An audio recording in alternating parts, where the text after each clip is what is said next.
before you end up on a platform is to look at the lifetime journey of what the platform offers you or the people you've engaged with. What I mean is that you might be thinking, I just want a landing page up and I want that up tomorrow. But day 2, you might want a form, and day 3, you might want this. So just be thinking of the steps of where you're going to end up. That's really important. And back to if you're already on a platform and you're finding it starting to maybe not meet your needs, that's a real challenge. I tell people to almost just get a pen and paper and almost map out what their own vision is of where they want it to go.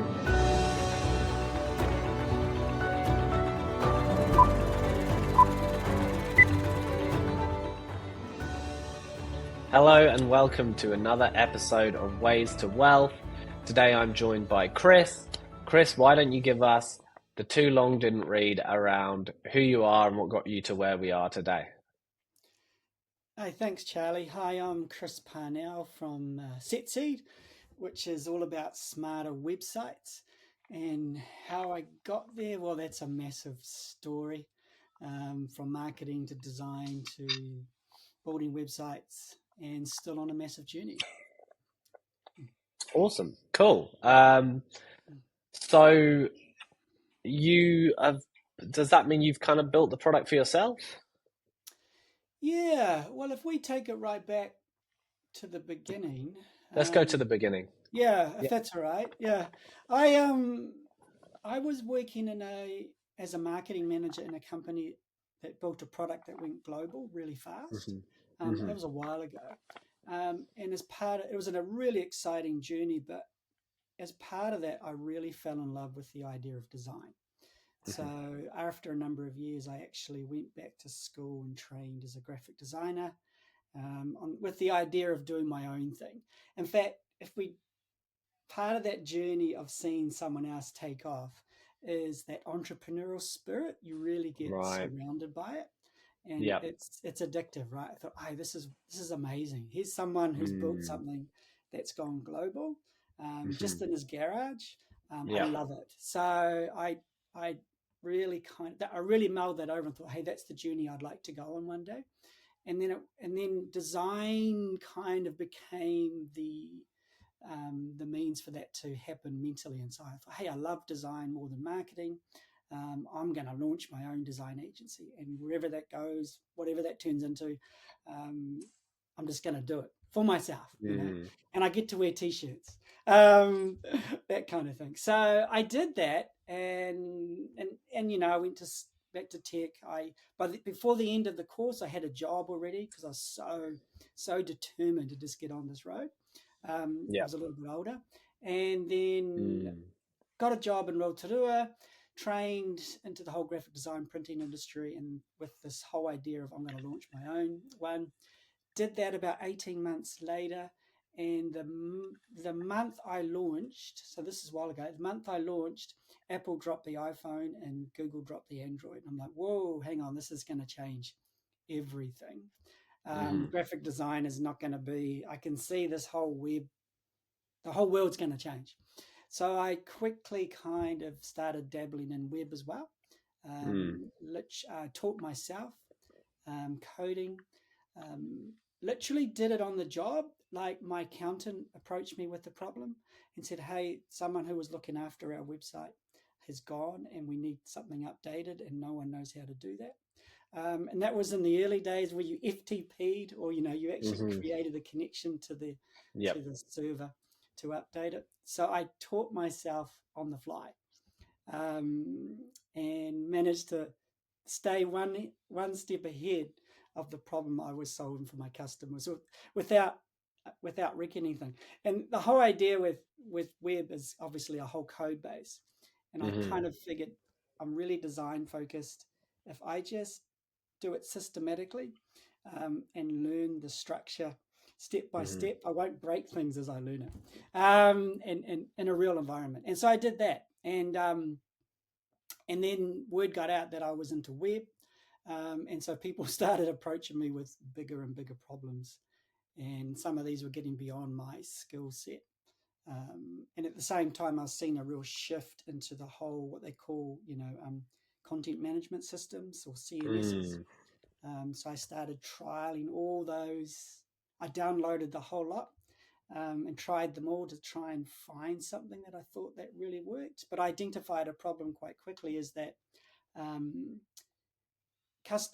every customer that you deal with has kind of a unique problem that they're solving with their business. And Yep. everything that's out there is like really good at one or two things, but Hmm. then what? So in my mind, I had this idea of what I thought a content management system could really be. And I just keep canvassing the internet until I found Ben Velick, who eventually became my co-founder, and he'd built an early version of what has now become SetSeed, Right. which is about building smarter websites without having to have this plugin mess that has ensued with the likes of WordPress and stuff. Yeah, so Okay. that's a real quick. Mm. um, Yeah. So just in terms of then, you kind of talked about you were working with a company that went global, and that kind of lit a fire in your belly around entrepreneurship. Were you entrepreneurial before then, and that was truly the catalyst, or were there moments that led up to that that also kind I of got think, you on the yeah, I journey? think there were moments prior, because my first job out of school, when I left school, I was going to go to university, but I didn't really know what I was going to do. So I Mm. just kind of took, the whole gap year thing that Yep. lasted a while. Um, my first job was with a guy who started his own business. And I think at that point, even though it was a hard job, he's like a made concrete strips or something, and it was like, Right. oh, this is hard work. But there was oh wow, here's somebody doing something, generating income with the vision. In fact, that guy's gone on to do some massive stuff. So he might have Right. started here, but he's like, working. Yep. Yeah, yeah. So I think that was the initial catalyst. But as a young man, you don't. I mean, I was still a teenager. You don't really know where that can go. Totally. And then I ended up working in a glass factory and got to know the owners, who were very entrepreneurial, Mm. and they kind of shoulder tapped me, said, Chris, you've actually got some vision here. And I could see the success of that entrepreneurial journey. These guys had their own planes and stuff, and Oh, cool. every now and then we'd go on a work trip, and little things like that. But it wasn't until I ended up with some friends of mine developed this product that went global quite quickly that I really saw the global potential of Mm. entrepreneurship. Yeah, and how often it's just never giving up, and it's like you've Mm. got an idea, you believe you can do it, you can tinker. Everyone else around you thinks you're crazy. I almost think that's almost got to be one of the key things that you're doing something that can make change, is that people are resistant.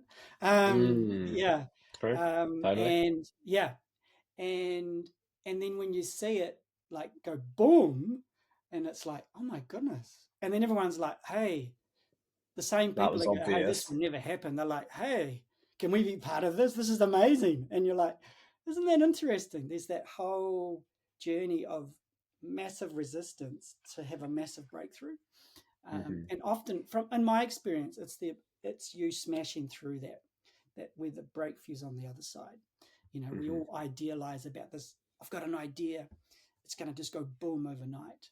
But it may do that, but the journey to that overnight may take Yeah, years of could mistakes take a and decade. failures, and never giving up, and Yep. experiencing all that resistance. Yep. Yeah, Yeah, so absolutely. I think that's where the entrepreneurial aspect came in. And Mm. then the understanding. I tell you, there was a key moment when the Prime Minister of that time walked in and shook my hand, and I was working in the factory on this product. And it was just one of those moments I thought, you know what, the next time I shake a dignitary's hand, I want it to be for something I created. As fun Mm. as it is to be on part of someone else's journey, I want it Mm. to be something I did. Yeah. So I think that was a Mm. real seed catalyst moment of I've got to do something. Right. Yeah. Despite all my inabilities to do it. In fact, it's almost those things that you feel make you weak as a Mm. person. I think that's also where you can tap in for your strength.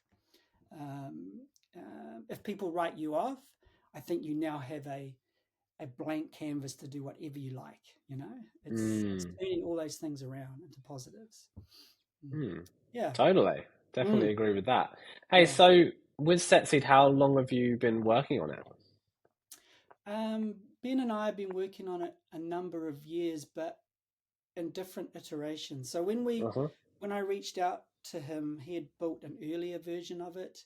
Um, we I had a job. It's funny, I found him because a customer approached me and said, "Hey, we need to integrate with this platform and no one else can do it."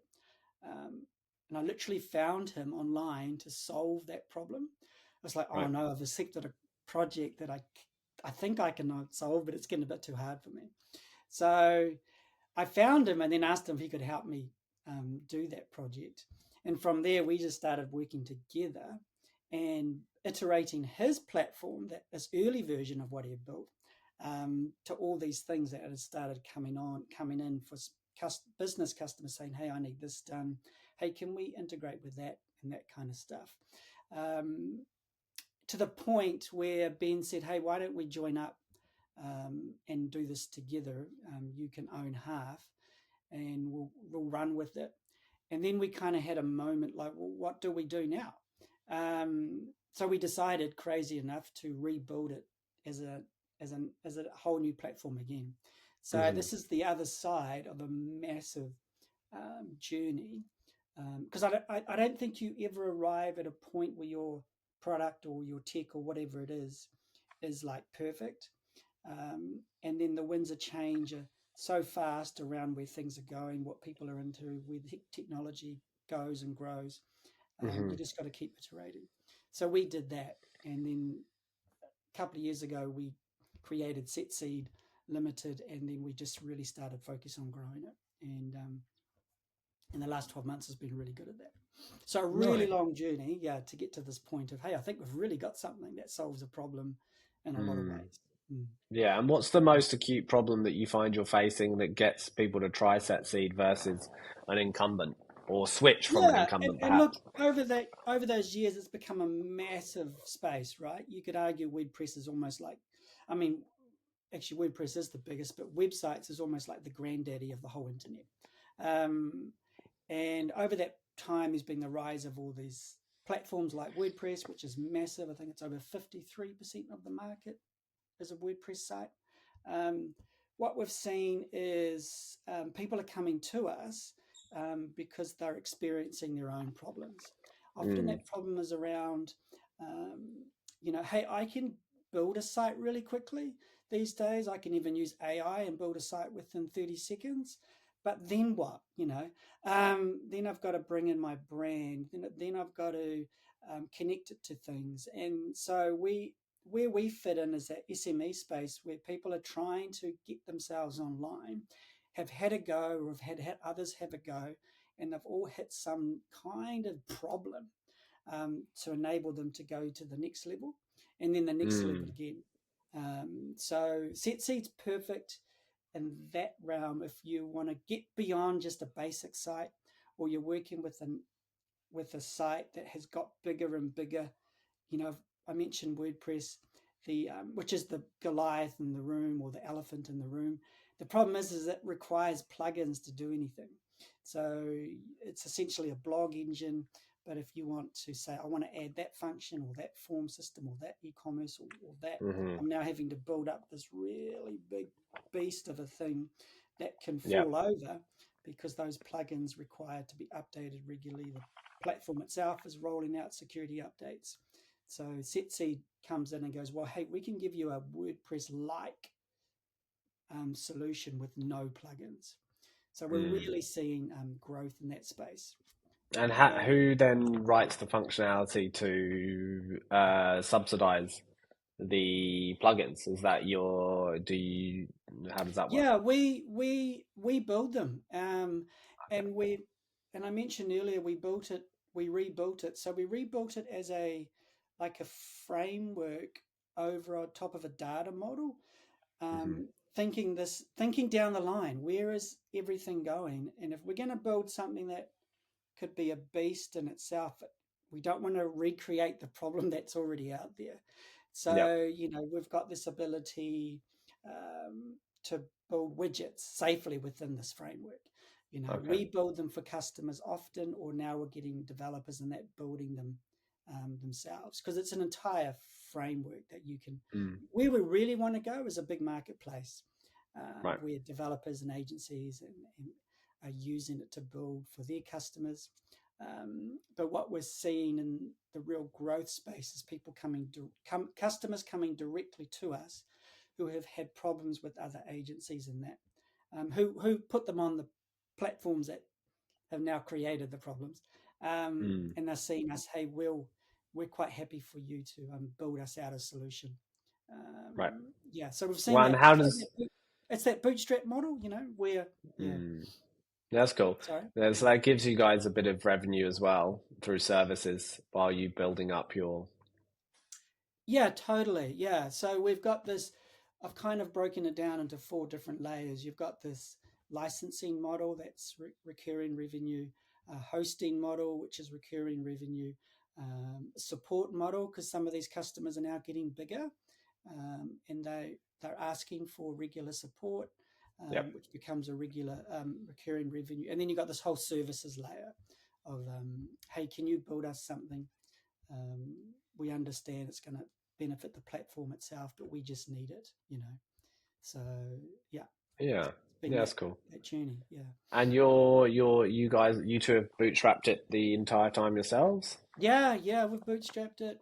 We're still a small team. We're now a team of four, solving bigger and bigger problems. Though we work with much bigger teams now with councils and things. So Right. there might be 15 of them, and four of us solving problems.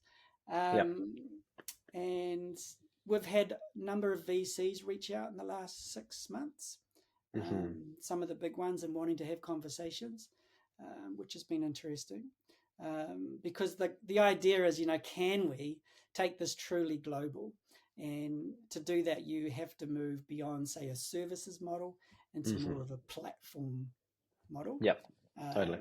And we've got that there as a framework. In fact, even this morning, Ben and I were discussing how AI is changing things so quickly. Where is that going with the website space? And we're looking at creating a whole nother layer. It's a bit technical, but yeah, to try and speed up that whole global adoption of a platform like ours. Right. Yeah. Mm. Cool. Awesome. Yeah, Um, so that kind of segues quite nicely into kind of the future. Like, yeah, what does an ideal state look like? I mean, how long? So you guys have been working on it maybe in this current iteration for a couple of yeah, years. How long have yeah. you been At in the least current 4 or 5 years of this iteration. and Bearing in then the mind that iteration we've before? Yeah. built it up over projects that customers have come to us to solve a problem. So what does Um, the next 5 years look like then in terms of what would success look like for you guys at Seed? Well, it's a real. I feel like we're at a real inflection point in terms of, now that our revenue's looking pretty healthy, Mm, we could just grow a nice, successful business, um, which is great, But in terms of, you know, dream bigger, and to get bigger, you got to dream bigger. We've had a mm, number of overseas. We've got overseas customers now. We've had a number of bigger entities approaching us and stuff. So it's like this whole yep. idea. We even had people overseas say, "Hey guys, if you just release this as an open source thing, you'll be global overnight." You know. So we're Right. just navigating all that kind of Mm, that journey, because there's no reason why this couldn't be a massive global success. But that's an easy throwaway statement. It's really right. hard to achieve in a way, that still holds meaning and all that kind of stuff.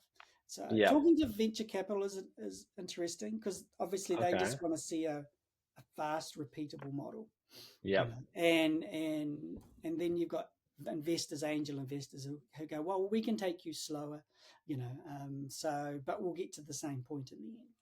So we're navigating all that, but some of that can be a distraction. Well, it can be a really big distraction, um, you know, because at some point, if you want to scale big, you probably need to take money, right? But Well, I don't so know. I don't yeah, know so that. I've been in the game a long time, right? Yeah. I mean, a long time. I mean, I think a long time for myself, because I've spent over a third of my life running businesses and kind of in the venture scene you know, whether it was kind of introducing myself and very similar to your journey. You know, I was a goldsmith for almost a decade. I used to work as a goldsmith, and that's a very physical job. It's not very glamorous, although some people think that being a goldsmith is. Yeah. It's definitely not. And I just listened to books, and I'd equip myself with more and more information over many years because you didn't have to really think. Um, and you know, you get this early allure into what venture looks like, and you see a lot of big numbers in venture, but Mm. it's a balancing act. I know my friend, and I talk about him a lot on the podcast and just in general, is he's my ideal persona of what success looks like in my head, because his exits have been really, really big, like, you know, 20 million to hundreds of millions. But what's most impressive with him is that he's never raised capital. Right. Yeah, exactly. And Uh, and you that's the and you magic, look at isn't it? Yeah. yeah, and Mm. you look at an exit like Vend, maybe, right, which was a big exit. I think it's 300 million. But Mm. you dig in and you go, well, what did the employees make? What did Yeah. the founders Yeah. make? Yeah. Right? Mm. And then you go, well, was it you know, what is a success? Like, I also look at, you know, really crappy businesses that exited at 300 million. Was it a good business, or was it a good outcome for early investors, and then the public markets had to pick it up, or the acquirer had to pick it up, and actually they actually made a massive loss on that investment, probably. Um, Yeah, so, I know. And so that's and my co-founder and I, Ben, we have all these kind of discussions because it's like, well, where's the value of success in a wider sense? And what I mean is, the whole idea of summiting alone sounds like a terrible outcome, right? I got to the top and I got a massive exit or whatever, but I'm by myself, and mm, I had to kind of screw a lot of people over in that process. That doesn't feel like success to either Ben and I. yeah, It's like, are our families benefiting? Are they? I mean, like, we've both had kids growing up over this process, and they're yep. not actually that interested in Wealth, success as we or wealth as we. They're like, is dad wealth as we there? think about it. Yeah, Yeah, is mum and are they there? Can they be there for school? Can they be there after school? I've now got teenagers where you know, they might not articulate that they want you to be there, but they want you to be there when they need you to be there, all that yeah. kind of stuff. To me, that's like, well, um, I don't want to be an ass going through a process like this. It's hard as Um, well. Like, yeah, yeah, yeah. Mm. it's hard. Like, when you go through it, yeah, it's a balancing act. I think, like, I had a prior business that we sold, and we grew it to 450,000 users in 18 months. It was really great. And we had our ideals about what it looked like to exit, and then, but actually, what I learned from that experience was, actually, I don't want to try and build a business for an exit, because I think if you do Yes, that, you don't build a yeah. great business. Mm. And then also, I realized that if you build a business to sell, you're not going to be able to sell it, Yeah, if that yeah, makes sense. If you build a business with the sole purpose of selling it, it's actually less appealing to acquirers. You'll make yeah. less. So your focus point, Um, right? your focus point needs Yeah, to be on strong yeah, fundamentals. And now in my stage, and I'm actually more like, well, what's my life's work, and what will yeah, I enjoy every day doing? yeah, And that's why we've kind of structured our business the way we have. That gives us, my co-founder and I, the ability to have an enduring entity that can spin out other entities and invest and do all sorts of things. It kind of gives us freedom of sorts. And that kind of, yeah, it gives you a sense of, yeah, doing, like you say, because we've interviewed probably close to 100 people now on the yeah, podcast, and it's like, we used to start off asking, well, what does wealth even mean to you? Because the podcast yeah, called Ways to Wealth. Wow. And Yeah. guess what? Everyone answered the same thing, so we stopped asking it, which was basically freedom to choose Right. and Yeah. and Yeah. basically peace. I don't have to worry about really those basics, those fundamentals, and Yeah. I've got some freedom and autonomy to say no when I want to. Yeah. I tell you what, I mean, we could go deep into that one. Um, because once, yeah, the whole idea, there's almost this concept that wealth is financial, right? Yeah, Once I've hit a certain level of wealth where money is taken off the table in terms of I don't have to wake up and stress about money. yeah, I was listening to a podcast the other day, that Rowan guy, and he oh said yeah, when that's taken off the table, it just gets filled in with other things to worry about quite quickly. And yeah, I'm like, yeah, that's a very good point. Um, and you know, alongside this journey has been our partners who who their their sacrifice. career, yeah, they've been sacrificing and supporting, right? So that's that whole concept. You don't want to summit alone, because imagine everyone arriving together, include Yeah, those people who work for you, yeah, for sure. and yeah, and they're like, well, wouldn't that be amazing that um, however big you are or whatever, that the actual real determinant of success is outside you personally, Mm, is is in the environment around you. I mean, I think the ability to give more than you get, I think, is a real indicator for me of success. yeah, The yeah. ability to give it all away. Imagine all that.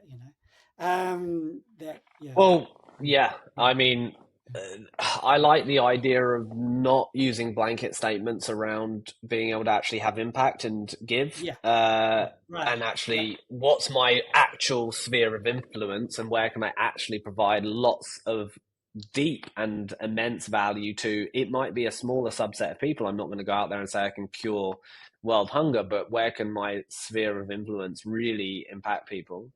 And that's how we built our shareholding as well. Like, our shareholding is really a representation of our network. It's our family, friends, and angel investors that believe in Yeah. what we're doing and Yeah. believe in that long term journey. And we specifically didn't go to VCs because we didn't want to, for example, scale up our spend when we didn't think we were ready. There's a Yes. Yeah. big Yeah. pressure on spending money when you raise it. Um, so I think, yeah, a big part of our realization was, well, how do we bring the people that we want to be on the journey with us, and how do we Yeah. actually ask them for things, and kind of create that Yeah. kind of And how cool what would we it call be if they're there our at the end of the coalition. journey, right? Um, Totally, where and everyone, oh, I think you're cutting we out. call it the Yeah. coalition of the willing. Yeah, it's probably laggy. We call it the Right. coalition of the willing. So and then we say on the other side is the coalition of the killing, of those people that basically tell you can't do it, or create barriers that, you know, that they. I might be dead. Hello? I think I've lost you for a little bit. I think I it's, think I've I lost you think for a my bit. connection's getting a bit, yeah, I think my connection. Yeah, and like, you don't want merchants to doubt too close to you. Um, and in terms of New Zealand, you find that it's a really great place to get started. And then there seems to be a shift when you get too big for your boots. Right. Whereas Yeah. in the UK, they just tell you you can't do it at all. So they just shun you straight away. Yeah. So I think that it's good that they give everyone an opportunity here. And Yeah. I've never It's really interesting felt because this I've, kind of. You go. sorry. No, you go. No, I was just going to say, it's interesting because my co-founder Ben's in the UK. Right. In fact, we've never met. We've yet to physically meet. We just do it like this every day. Yeah. And yeah, there's a different perspective. It's interesting because I've decided to go to SaaStar in San Francisco in May, Yeah. just to absorb that, um, get myself out of my own self in this Mm, country and just see what it's like. I know it might be a mixture of really exciting and ruthless, but it's also just about absorbing it and saying, right now, where are we going? What is our journey going to be like? Um, um, in the global scheme of things, and where do we want it Where do we want it to go? I think it's funny. I think some of our real growth happened when I started to focus more on not trying to solve all this, but just focus on the problems that the customers were presenting, Yes. and that their pain became our pain, Yeah. and that and then when that and then when they were like, oh, we're not quite here, that we felt that, you know what I mean? And I, I I still get the biggest kick when we get happy customers and go, oh, you solved it. Um, that Yeah, it's is so a good. wonderful thing, you know. And I think, do we need to try and pretend to scale this in a way that um, you lose connection with the problem that you're trying to solve on the ability to scale up? And the problem you're trying to solve at some point becomes your investors or your VC, as opposed to just focusing on the customers. Yeah. Yeah, Um, I mean, look, there are some great VCs around there, yeah, yeah, around the yeah, world, yeah, and my only kind of advice around that to founders is, hey, just basically optimize for your leverage, and right. never ever position yourself where the VC or the investor or set of investors has that leverage point, and all, because then that just allows you to, one, keep going. So you're basically, you don't care what happens. You can walk away. You can focus again on your clients, because as soon as you try and do Mm, your fundraise as well, your eyes off the client. yeah, So yeah, you got to be really strategic with it, and then you got to make sure you always put yourself in a point of leverage. And the ultimate point of leverage is, oh, I don't need your money. yes. That's the dream. It is, isn't it? Yeah, yeah, So those are the points of contention. Now you can really need the money and be a good negotiator and have some great traction, and it's fine. It's a good, you can still negotiate well and get the price you want. And everyone has a yeah, different style as well. Every entrepreneur has a different style, and you have to know yourself, right? So that you can go, okay, these are the points where I'm going to get stretched, and I'm going to perhaps make decisions that I don't want to make. So how do I engineer as such an environment where I'm going to be in the best position for myself, well, and the team, yeah, uh, yeah, yeah. and ultimately Negotiation sounds everyone like else. diplomacy. Yeah, Yeah, um, yeah, yeah, that's right. So that's kind of something that every founder should think about. But anyway, in terms of, I know that the list of people that have engaged with trying to get onto a framework, especially in New Zealand, where the leadership teams and SMEs might not be too technical. And it's really hard to know whether you want to use a framework. I mean, this is even in software development, right? If you want to use a framework like Laravel, or you want to build from scratch. Um, and for SMEs, it might be, oh, what do I use? Because I've been on Shopify, Wix, WordPress, and none of it's quite worked for me. And yeah, often it can be the configuration, or like you say, there's a limitation that basically uh, emerges, and then that basically forces you into pivoting into actually trying to do something different. yeah. Um, in terms of your experience then with your customers, what would you say is the best way for them to position themselves or have a plan to go forward? So let's say I'm on a legacy platform that I'm not quite happy with. Um, what would your next steps be for me? Yeah, well, I would go back further and say before you end up on a platform is to look at the lifetime journey of what the platform offers you, or the people you've engaged with.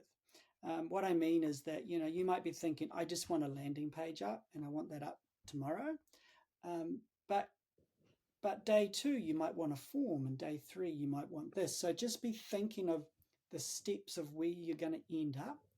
Yep. That's really important. Um, and back to, if you're already on a platform and you're finding it's starting to maybe not meet your needs, is Yep. um, that's a real challenge. You almost need to, I tell people to almost just get a pen and paper and almost map out what their own vision is of where they want it to go. What do you currently use? Just draw it, like create one of those little Mm. mind map type things. Yep. Visualize it, because then you get a better idea of, okay, why have I got this thing to achieve, this massive thing to achieve this one or two purposes. Yeah. By drawing it out, visualizing, you kind of work out how you've got to that point practically, because you go, oh, well, we did that to solve that problem, but that introduced that. Or, we've got to this point, but now the costs to go to the next point are significant. So Yeah. it's so important to think of a website as a living representation of your business. Yeah. So don't ever think it's just going to be a parked static thing that's going to magically do its thing without your attention to it.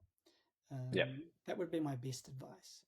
Nice. It has to be brought into your strategy, and that's even if your strategy is on the back of a serviette in a cafe. And it Include doesn't have to be yeah. radical tomorrow, right? I think a lot No, of people think no, in these radical no, terms. It can be systematic and staged.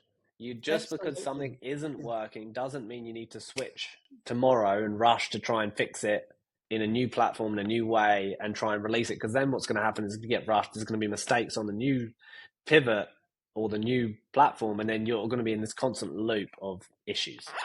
yeah. Well, there's almost like this, and I think AI has really heightened this kind of anxiety of, I'm going to get left behind unless I kind of jump um, from my stable or Yeah. semi-stable environment into this whole unknown. Yeah. Unless I do that, I'm going to be left behind. People need to kind of realize, yes, but part of the reason AI is so much energy and anxiety around is it's still trying to land somewhere, and so much Yeah. money's been thrown at it. They want you to jump, please jump into with us, because what did I just read yesterday? Is it OpenAI? Oh, their It's, spend, yeah, the how the much they spend is expecting a to lose. billion. They're losing $1 billion a month in Yeah, spend and in because they're trying to land. 2020, yeah, in 2020 something they're saying that they're going to be spending, they're going to have a loss of like many billions. I think it was 26 billion for the year. Yeah. So it's important that the taking stock and going, no, it's to jump from, say, something that's working to something completely new. As a small to medium business, you just got to really think that through beyond the Oh, anxiety of missing the moment. absolutely. Look, we've survived. We've been told over the years, apps are going to kill websites. This is going to kill websites. Everything's going to kill websites, but it hasn't. You know what I mean? It's because it's just been this um, backbone of what people do online. And yes, it changes, and we've had to adapt and evolve with it. And AI may speed up aspects of it, Hmm. Hmm. um, but only in places that can differentiate you. If everyone can just generate content on a web page, at some Yeah, point you're now completely, um, you know, it's like throwing yourself in the sea, going find me. I've joined the ocean, yeah, now go find me. You've just created a bigger problem. So yeah, so totally. Yeah, again, that strategy is so important from a business, and that could be if you're just starting a coffee cart. totally. Think strategy down the line. Where Yeah, where are going to people going to hear about me? Social media and was going to social media was going to kill us, mm, but then customers are playing like, oh, help, we're having all these problems. My Facebook page got taken down for no reason. I've got no one to contact. So there's all these challenges where you've just got totally. to be strategic. Yeah. Yeah, and the good thing is one, when you're trying to do a big pivot or you're trying to do an upgrade, let's say to your system, you want to get your capabilities up. Mm. Um, well, wait. The internet's just Oh, broken, so I'll just wait. yeah. Um, hmm. Can you hear me okay? Yeah. Yeah, the internet here is funny. Yeah. I don't You're understand back. why in our office sometimes the upload is. I think it's something to do with the upload speed. The upload, I think, gets throttled in our building, Right. Probably which would make throttled, eh? sense. Yeah. Yeah. Yeah. Okay, so yeah, like the whole thing about being strategic is that you get the opportunity to say, okay, this is where I want to be, but a good project manager or a good strategist will recognize that we're bad at forecasting as humans, and we try to do too much often. Yes, And I think that yes, again is here. I'm here. I want to be here, but there might be a hop, skip, and a jump to where we want to go. yeah, And I think just coming to terms with and accepting that everything takes longer than you expect, and there's always unknowns, no matter how hard yeah, you plan. and be prepared to walk that journey. Mm, Um, and also admit that you might have made a mistake, totally. and you need some assistance with that.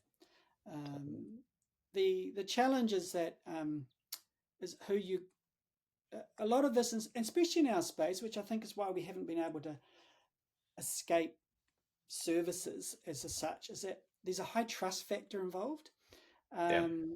Okay, especially in our space, because most of our customers come to us saying, "Hey, we've got a problem," or we the common things is, "Hey, we're on a platform, we want to launch something new and something quick, but the current platform doesn't. They don't give us access.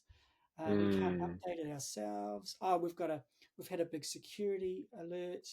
We've had a breach. Um, all these different reasons. So we come in as a high trust into a high trust yeah. space.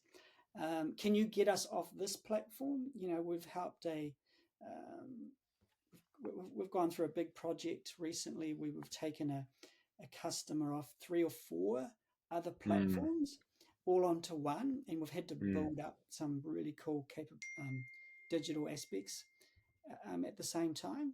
nice. And so there's a real trust. Sorry, I've That's got all to good. turn. It's my wife. She cuts through the. Of course, she cuts through the. Do not disturb. Right. Yeah, as she should. And yeah, and it's important. So it's we've got some bigger customers overseas who use our Yeah. platform for their customers. Totally. And again, it's a real trust model, right back at the Yeah. beginning. All right, guys, we want to use you, but how do we trust that you're going to be around Yeah. in 4 years' time?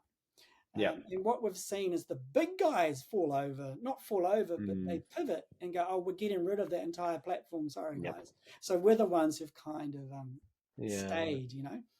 Nice. And yeah, and we've yet to escape that. Hey, trust is involved in this, and I don't think you need to escape that. I think you Yeah, just, yeah, for sure. No, yeah, you should embrace it, I think, in this yeah, day and yeah, age. yeah, totally. Yeah, absolutely. We're lucky. Our whole thought around what we're building is around trust, Yeah, and yeah, how do you be yeah, human while leveraging computation. Um, totally. Yeah, and how is it yeah. improving their lives at the end of the day? The I don't know if you guys have gone deep into how has productivity increased in New Zealand with the rise of technology? Since I Mm, remember back in the 80s when you started getting those yeah. little devices. If we looked at productivity, has that escaped velocity? It hasn't Mm, really. If anything, it's probably mm. gone down Maybe because plateauing technology has been put in recently. front of the solution, not as the solution to problems. Mm, yeah.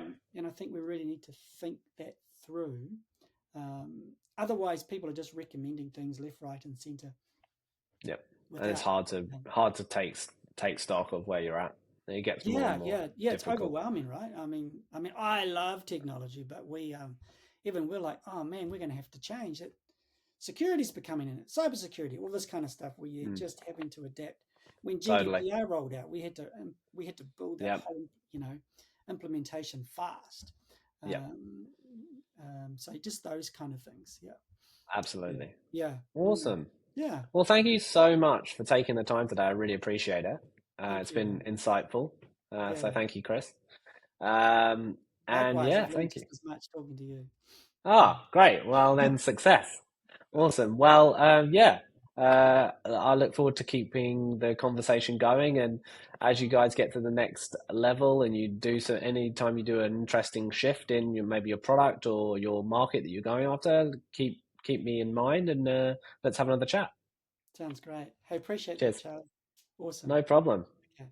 before you end up on a platform is to look at the lifetime journey of what the platform offers you or the people you've engaged with. What I mean is that you might be thinking, I just want a landing page up and I want that up tomorrow. But day 2, you might want a form, and day 3, you might want this. So just be thinking of the steps of where you're going to end up. That's really important. And back to if you're already on a platform and you're finding it starting to maybe not meet your needs, that's a real challenge. I tell people to almost just get a pen and paper and almost map out what their own vision is of where they want it to go.